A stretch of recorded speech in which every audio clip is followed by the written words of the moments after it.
إن الحمد لله نحمده ونستعينه ونستغفره ونعوذ بالله من شرور أنفسنا ومن سيئات أعمالنا من يهديه الله فلا مضل له ومن يضلل فلا هادي له وأشهد أن لا إله إلا الله وحده لا شريك له وأشهد أن محمدا عبده ورسوله أما بعد قال تعالى أم حسبتم أن تدخلوا الجنة ولما ياتكم مثل الذين خلوا من قبلكم مستهم البأساء والضراء وزلزلوا في الأرض وزلزلوا حتى يقول الرسول والذين آمنوا معه متى نصر الله ألا إن نصر الله قريب أمبي الله تنو mbaya fadeli ambe nyini alafe aka kishi kabanyero kuntoro mananka bara jugu komi mbe telefoni la ka kuma ke done ni alay mugo min kanda ore kanda bagay ni alay mugo min fili kanda bagate sorola ambe sheria mashite minni bato chila makaka ni ala kelempewute je nyogonte alala ambe sharia muhammadu alaka jondo alaka chirendo woto ni menen kofe sanan kado alaka aya inkono anye sungalo teme herala sungaro antu nye deresujo alhamdulillah sungalo teme na herala ambe ala deli bato munun kera akona ni nyuma wala ku minanye anye masrunyani ni qataw munun kani junubu ala kulu yafanye mugo chama jamana kono akoka ukafoli kaunana amma chama mbe dwauke ambe la hala minka ambe tabulu minka ambe dina foli chogo minna mbe dwauke ko ube ala delala kan sabataka ulu fana be dwawu nyinamfe ulu fana bake kafa muminke ala ku fara sabati mo bi fana annana dersula me ala yake Quran tigelendo amfe groupe mi fana be defo kerala amase ka barake bi o ambe bila sirali minke tusuru jamana kono akoka jinya fambe sunna mo be yoro ni nyechi de letri de kata bema parce que sunna mo be jinya yoro be bana ekeleje bana kelende ba bela minye la jarabuye fitinaw anil la jarabin ni ko tawhidin sunna ala fahamu salaf sal depuis gale la jarabi de bar no fe qur'ana aya min kalanna ala yere ko qur'ana kono ako awya miri de wa aya jigide ko aw ba kanyana maya ke jiya kono kata do arjanna kono kasoro mogo munun temena awunye munyu soro ko nyogona mana awumawa ala ko ni hadamade niye ninde jigi akoy kan nimboy ka hakila de ka fo beni kan nyana mayake kata do arjanna kono mo munun temena enye la jarabi munun nyu soro ko nyogona ma e soro ala ko mo shi kanu miri i kanu jigi ako mo munun temena awunye ko fantanya gele nyu soro de ko bana yu soro wo jilu ko siranya ko chaman de yu soro ani jatige fuddu sukumbe yere siranya ko chaman de yu soro jatige chaman de yu soro fo u ka chide un yere ani munu limana ka fara chide un ka fo lu yere kortora la ka demen koro fo lu yere kortora ala ka demen chide un ko ani mu'minu u ko antige ala mata nasrullahi ala ka demen bena wakati jumasa ala kuma in ala inna nasrallahi qarib akunni ala ka deme aka surawma balmani aya ni nya hakli jigi chama ni hakli jigi fenye sunna mo kelenkele mo ni gele ya bika ni ndina in kama ni nye wajule imade chide munun temina chide ndo kalli chide unde kalli mon yakka bokate be beka muminu de kalla limana ka bokate me mo toka menu ulu yere kortora la ka demena yoromi o gele yarade ala ko mo temina o ye ulu soro aw fana kana miri ko beta kana jigi ko beta do arjanna kuno kasoro nyogona make awla ala bawla jarabide aya fulan ala ko alif lam mim ahasiba an-nas an yutraku an yaqulu amanna wa hum la yuftanuna ولقد فتنا الذين من قبلهم فلا يعلمن الله الذين صدقوا ولا يعلمن الكاذبين آية وركونو سورة العنكبوت فلو ألا كو ألف لام ميم أحسب الناس ألا كو يال هذا ما دنيا ميريوا أن يتركوا أن يقولوا آمنا وهم لا يفتنون ألا كو هذا ما دنيا ميريده أو يا جيجدوا كو أو باه فوق أو يمؤمنين كوني ألا باوتو تنتولا جربيا ala ko mumini shi kano miri de mogo kana miri ko e ba foi dala ko ne ye mumini de ka soro ne ala ti la jarabi ala ko kano miri de fonni ala ko la jarabi la fon ka la jarabi de munu nye ciya tigu ye u kalli man yala onado munu nye galon tigu ye u kalli man yala onado wal ghadi fatanna alladhina min qablikum ala ko mogo munun tamina wunye ne ala yu la jarabi de awa ne fo ne ala ka fana la jarabi de fala ya'lamanna Allahu alladhina sadaqu ni la jarabi kera mogo munu nye cinya tigo yu kalli manaya la ubelli manaya min fo dala na buddu sukuna ni cinya de do ube cinya te ona bange mogo ye mogo munu fana ye galon tige lawde ye nu belli manaya fo dade kono me atu dusukun kono o fana na bange mogo ye la jarabu ye ulude donc ni fana ye aya de na be qur'ana kono kafin muminu bella jarabi ne bal mo ciden ka hadisa sahalen fana nana annabi sayyid al-khudri radiyallahu anhu qala qultu ya rasulullah ayu an-nas asaddu balaa qala al-anbiya summa li-amsalu fali-amsalu yubtala rajul ala hasbi dinihi fa in kana fi dinihi salaban asadda bala'uhu وإن كان في دينه إرقة وبتلي على حسب دينه فما يبره بلاء بالعبد حتى يتركه يمشي على الأرض ما عليه قتيئة ni hadisa turmiji ya bo albani ko hadisan ka kenan abashir al-khudri ko alaye ci den yininka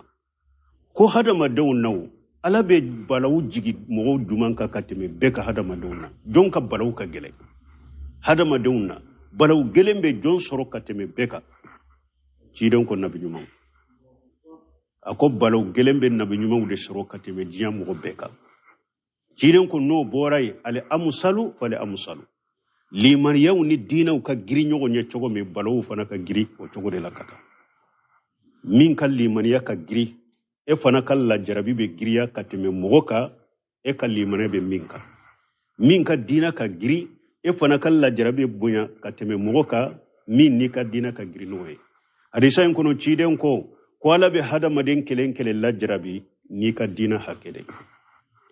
na ya suru ka dina ka gele ko la jarabi be gele yaka na ya suru e mogoye ka dina ka gele la jarabi be gele yaka me ciden ko na ya suru ka dina ka fege dina hakem min bi bolo o nyogona la jarabi de be da ika o kofe ciden ko kulla jarabite wuli ka bo hada maden no fi abada fonna abi toy de ibe tama dugu kolo ka junubutila la jarabite wuli ka far hada maden abada na bi soro fonna abi toy ibe tama dugu kolo ka junubutila mana bi ka junubu de yafa ku bo le donc ni nya hadisa sahaleye turmiji kono balmo anana ewa qur'ana aya wurela ala yireko minan nas man ya'budu Allah ala haraf wa in asabatuhu khairu itmanna bihi wa in asabatuhu fitnatun inqalaba ala wajhihi khasira ad-dunya wal akhirah jalika huwa al-khusran al-mubin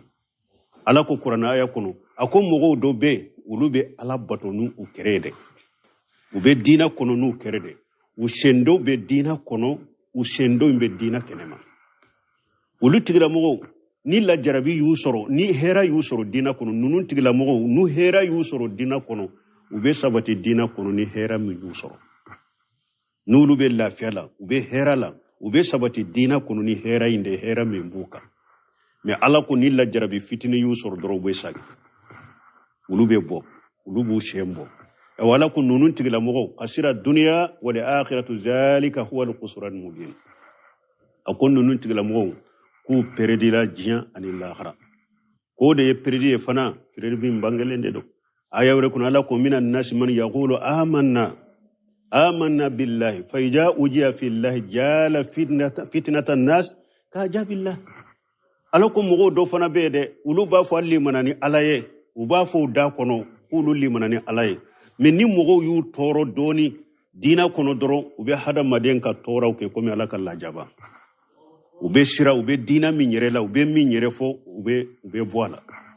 ube hada madun ka tora ke komi alaka lajaba ube ke sababu ku lasira ku bo dina yere kono bu ka dina yele mu bu ka dina fal bombal mo ndawa min fulambolo dawatu salafiya min fulambolo alkitabu wa sunna la fahmu salafu salih lafiyata no fede ni koy bata lafiyata no fede la jarabu de ba no fe ibe sabali o la jarabu korode ano nana de ni ya damina ciidon yerela ciidon do bugora ciidon do fakara ciidon do gena ciidon do ciiden yere ya fanya kun nabi nyuma do be wulu yu kan nyana ma ya beke wolele umma mo kelen soro u kelen de nyana mera utaka umma fara mo ko umma yele ma usaraka qiyama u kendele mbena qiyama kineka nin tawhidi dawa tuma me jibrila yere ciiden ya jibrila yi don folome asirana ananan ba khaji jatuma ako jammiluni birifini birina nsirana nyorokoro amba gar yatu ko ciide ma ko hakli shigi alate ko jugu ke ela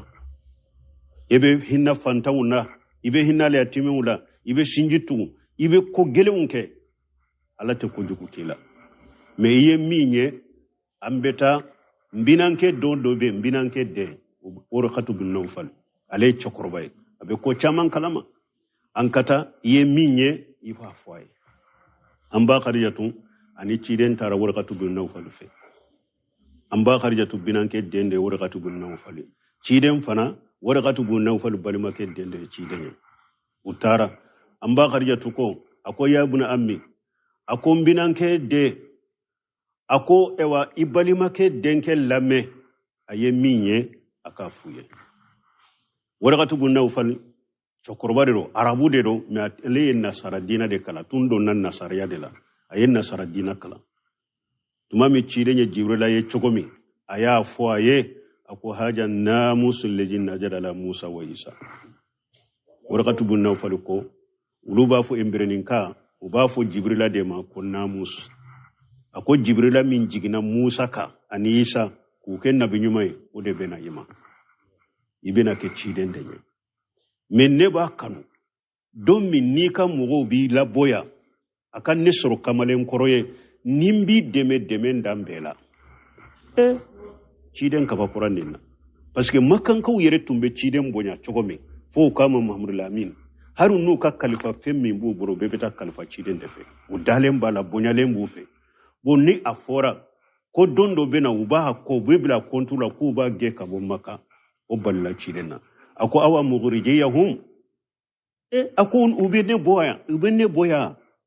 ako ragatu gunna falo yala ubenne la boya wa ako ma jaa ahada bima jita bi illa udiya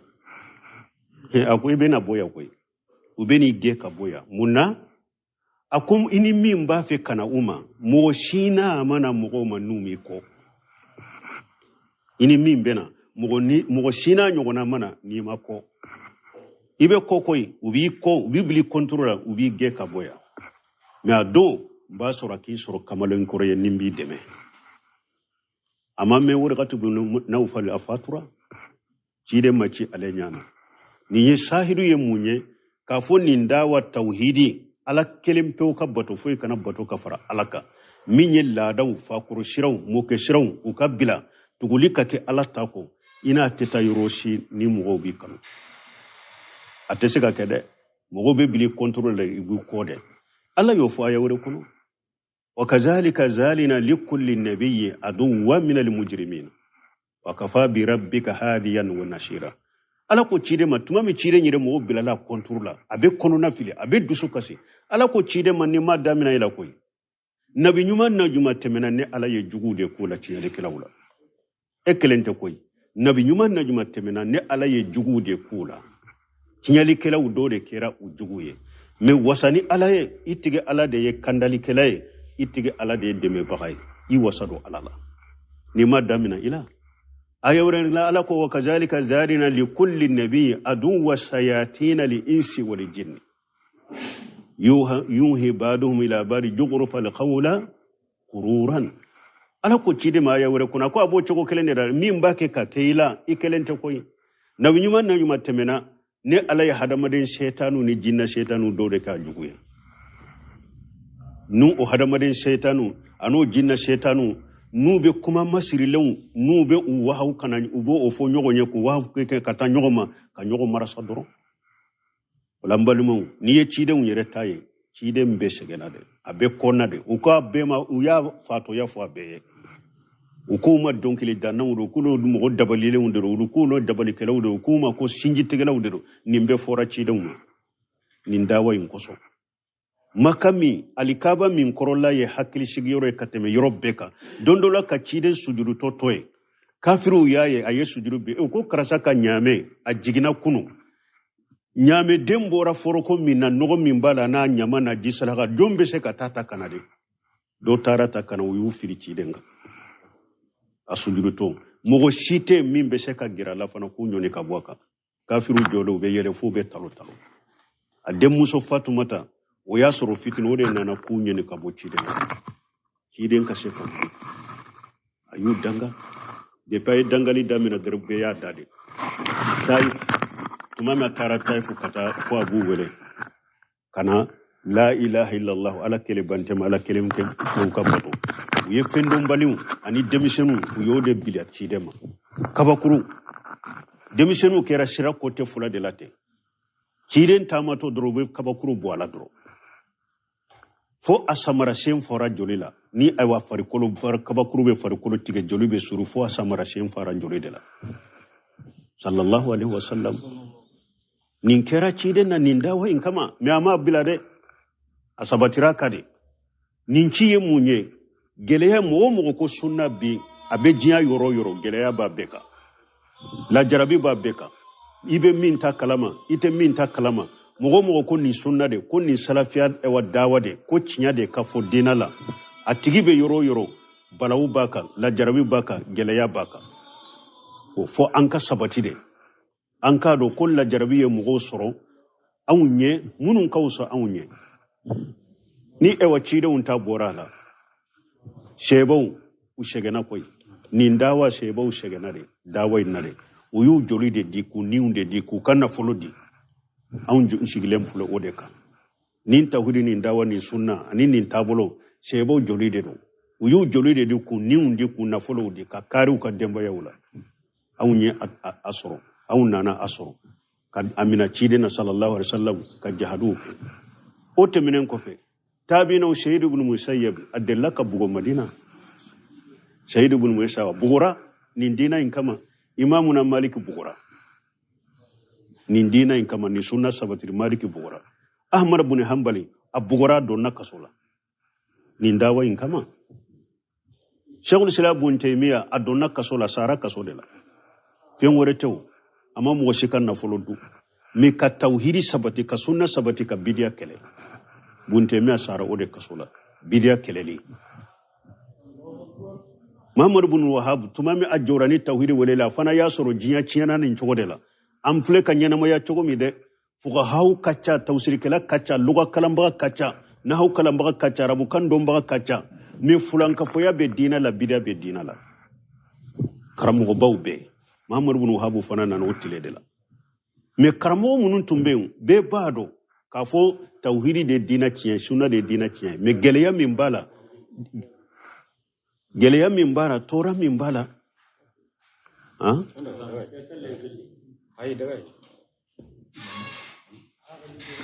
ha tanagri sanan kana Muhammad ibn Abdul Wahhab tama Shaykhul Islam ibn Taymiyyah ka to kasoina akalande ibn Qayyim al-kalimu tayyiba ka kitabu be akwa tara ibn Taymiyyah fi kasola ibn Taymiyyah ko ma yashna adai bi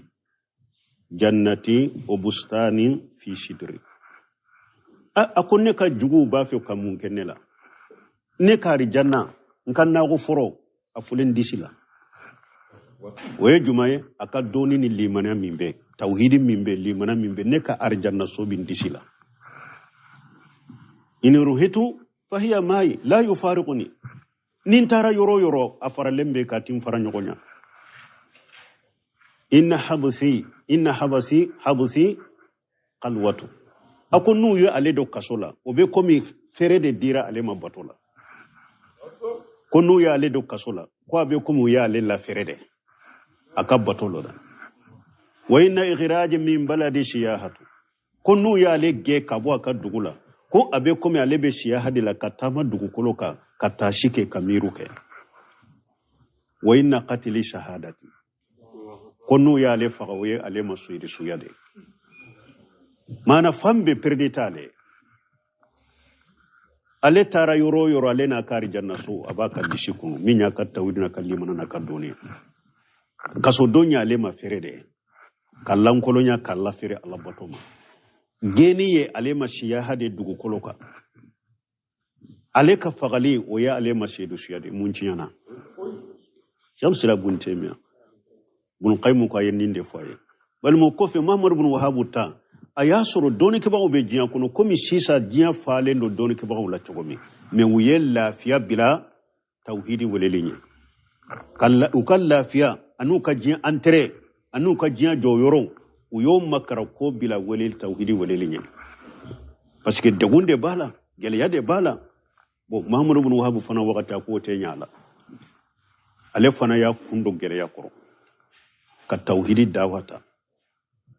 na tara yoro ndella kaka ewa tarugu foya akashira na tara yoro tumba gede masake ubage na tara yoro mi nuru bora kalama ubage dondola abora dugu dola tile gandefe foita boloni fi falante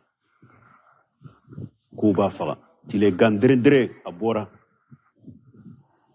dondola gena yoro dola hari jita bolo ko nana nisanji nana misi shenno jimunum bedda wala aya to de la kode me foita bolo naka fente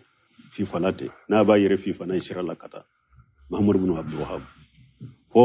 asabatira ya be munyu ka sabata ka fo ani Muhammad ibn Sulu nana be munum be wudu kam mokedo moko folodo o ya deme ka tauhidi sinsi ka tauhidi sabati bal ma Sheikh Albani min fulani ya Sheikh Albani jiya fantanani be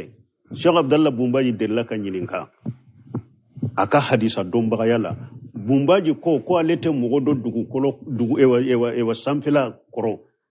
sankoro mimbe hadisa do kan bani bo Sheikh Abdallah Bumbaji ko alete mugodo samfila koro sankaba koro mimbe hadisa do ka Sheikh Albani bo na do nakasola shinafla kasoro agrelete politique la fana ate politique fe me Sheikh Albani minye bunte mi adonna kaso minna kaso minna bun ewa Albani donala uya Albani do o kaso kelena amina na kaso la shinafla Sheikh Albani ni tara ka majlisu shogol laje atumba ka majlisu na ka drisu da kaso de ko bebe Albani min to mede tellement que dawatu salafiyat seka ke furuba misirula aya take akaso de kono ana kanu bagana je nyogo min ni kaso la bilaye abeta dersu do di mubil ibn wadil ibn hadi alwadi aka kitabu kono yeymani afana yeshige sugube ako da'awatu a'ajju alaina min anfusina wa ahlina wa muwalina mubil alwadi ko aka kitabu kono kitabu nya albaisu ala sarahi alhawadis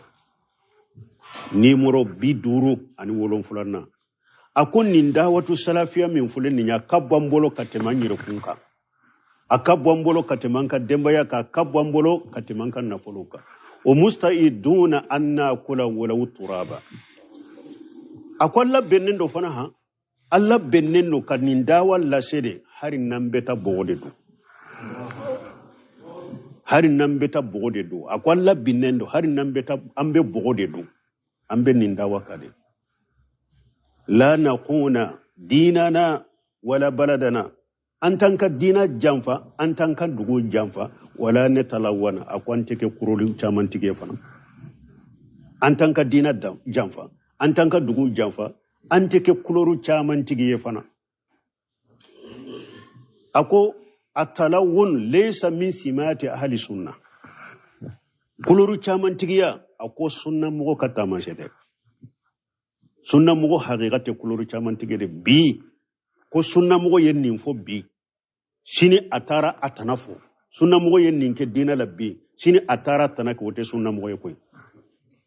aya dambi kata sunna mugo made ka yereke sunna mugo te faliate yelema sunna mugo be mi sunna mugo haqiqa be mi fo aka so kono abode fo masake koro abode fo misiri koro abode kan ode fo nafolo tigi koro abode fo ajugu koro abode fo akanu baga koro sunna mugo te yelema قال الله وقال الرسول وقال صحابته هم أولو الإرفان شنا موي نيندا على كوتي تشيدن كوتي سيبو كوتا تو يلما موشي وكما كانت يلما باكا سوكونو ابودي فو ابي ميسيري كونا بودي فو ابي فاما كورا بودي فو ابي نفلو تيغي كورا بودي فو ابا جوغو كورا بودي فو ابا كانو باغا كورا بودي فو لا يتلون شنا موي تيكي كلورو تشامانتي يده التلون ليس من سمات اهل السنه امبي ميو فاويه ahli sunna wal jamaa akana ke kuloru chamanti gede anko keleme al qur'an wa sunna la fahmu salafu salih an kan yana mayo kade an kan yana mayo ka an ka sauka joyoro nyini kanambo ola tanu ni nyini kanambo aka na folo kanu kanambo aka fo an ka sabati kodeka donc muhammadu yusuf ibrahim afana ka kitabu dobe ko durratul bayan fi usulil iman ako sunna mugo kam mankutu la yashaluna allah li afiyata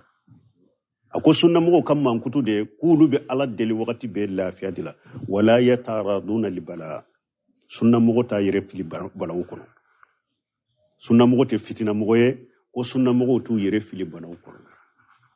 wa iza nazala alaihim qadarullah kanu hum rijala akum minni ala kallatige na jigina sunna mugo ka ko cewudo ni alakal latige na ajigina sunna mugo ko cewdo yasbituna wa yusabbituna Allahu akbar ibasbati sabati lende do be mugo la sabati de wa ja nazala alaihim qadarullahi kanu hum rijala yasbituna yusbituna wa yusabbituna ni alakal latige jigina sunna mugo ka cewdo ube sabati de ube mugo la sabati de wala komi salli wala kaba wakati shera anye nimbila lisrael fitini de fawe abeka dala hakili kasige anka dowke nyogonye nindawatu salafiya min nambaka fitina yansuru balaw yansuru lajrabi yansuru anta ala dilanka yele makoy ambaka de koy et puis aben no bo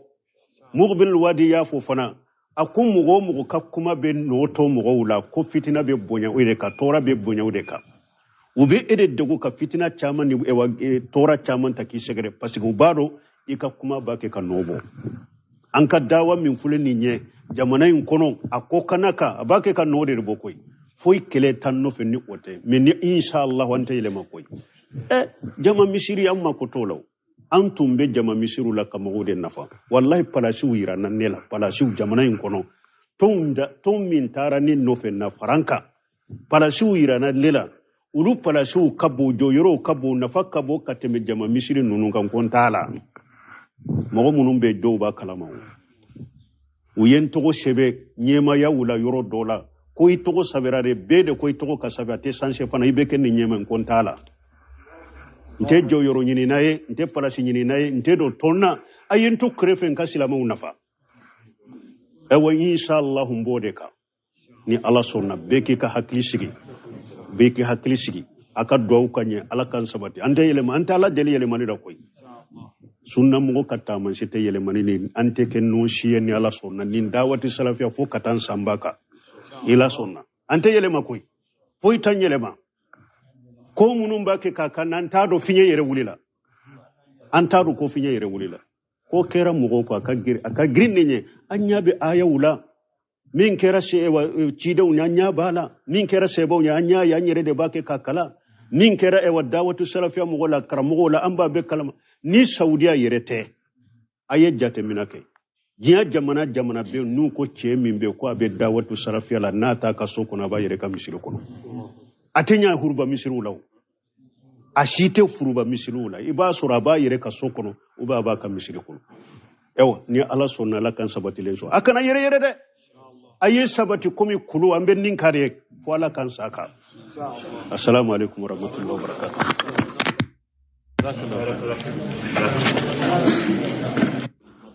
إن الحمد لله نحمده ونستعينه ونستغفره ونعوذ بالله من شرور أنفسنا ومن سيئات أعمالنا من يهديه الله فلا مضل له ومن يضلل فلا هادي له وأشهد أن لا إله إلا الله وحده لا شريك له وأشهد أن محمدا عبده ورسوله أما بعد قال تعالى أم حسبتم أن تدخلوا الجنة ولما ياتكم مثل الذين خلوا من قبلكم مستهم البشاء والضراء وجلجلوا في الأرض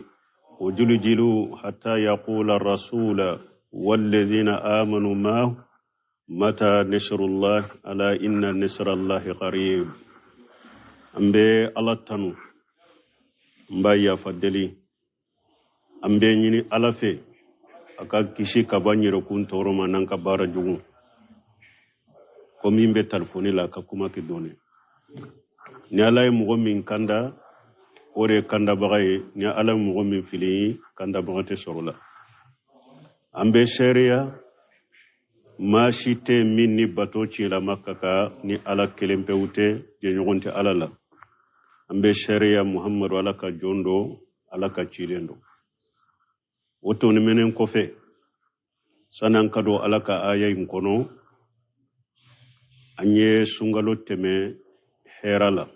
sungaro antu nye deresujo alhamdulillah sungalo teme na herala ambe ala deli bato munun kera akona ni nyuma wala ku minanye anye masrunyani ni qataw munun kani junubu ala kulu ya fanye mogo chama jamana kono akoka ukafoli kaunana amma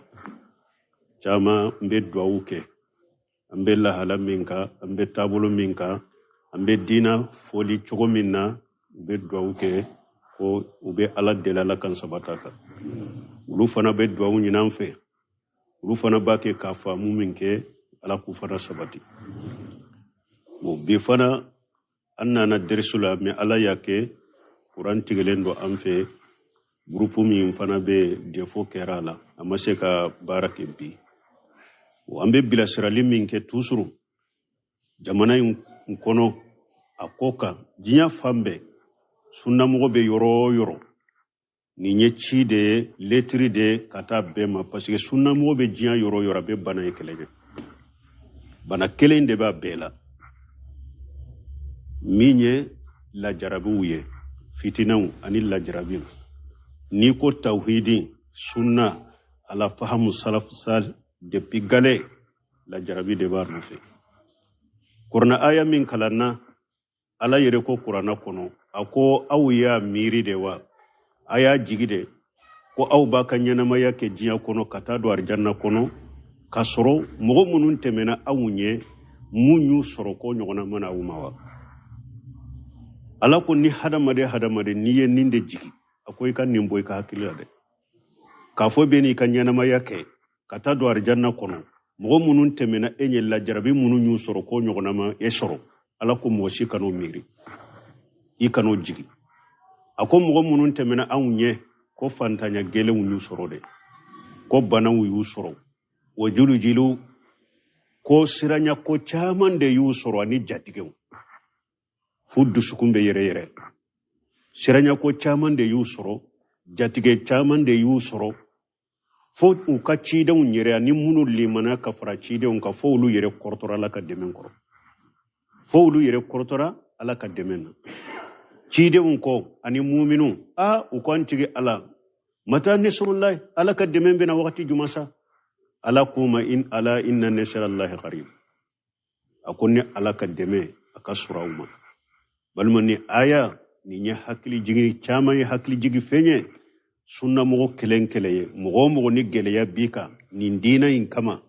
ni nya wajule yi made cide munun temena cide ndo kalli cide unde kalli man yakka bokate be beka muminu de kalla liman yakka bokate me mo toka menu ulu yere kortora la ka demena yoromi o gele yarade ala ko mo temena o ye ulu soro aw fana kana miri ko beta kana jigi ko beta do arjanna ko ka soro nyogona make awla ala bawla jarabide aya fulan ala ko alif lam mim ahasiba an-nas an yutraku an yaqulu amanna wa hum la yuftanuna ولقد فتنا الذين من قبلهم فلا يعلمن الله الذين صدقوا ولا يعلمن الكاذبين aya wore kono suratul ankabut folo ala ko alif lam mim ahasiba an-nas ala ko yal hadama dunya miriwa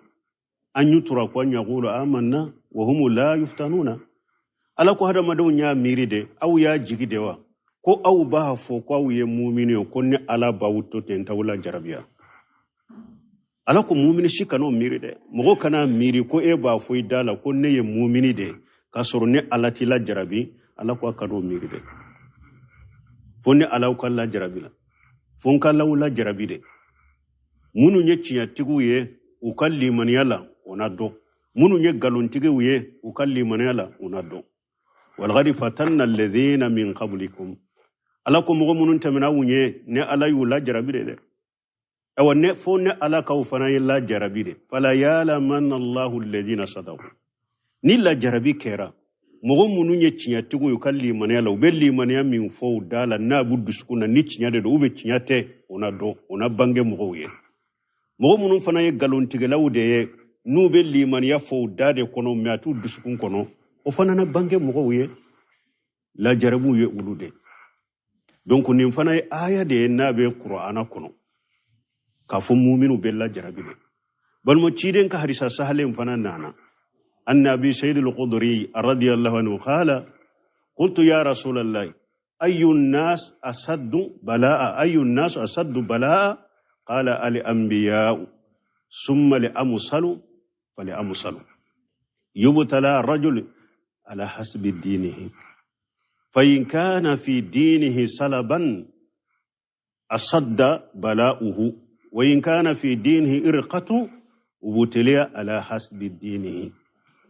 فما يبره بلاء بالعبد حتى يتركه يمشي على الأرض ما عليه قطيعة ni hadisa turmiji ya bo albani ko hadisa in ka kene abashir al-qudri ko alaye ci de nyininka ko hada madawun naw ala be balawu jigi mo duman ka katime be ka hada madawun jon ka balawu ka gele hada madawun balawu gele be jon soro katime be ka ci den ko nabi nyuma ako balawu gele be nabi nyuma de soro katime diam mo be ka ci den ko no boray al amsalu fal amsalu liman yaw ni dinaw ka giri nyogo nye chogo me balawu fana ka giri o chogo de la kata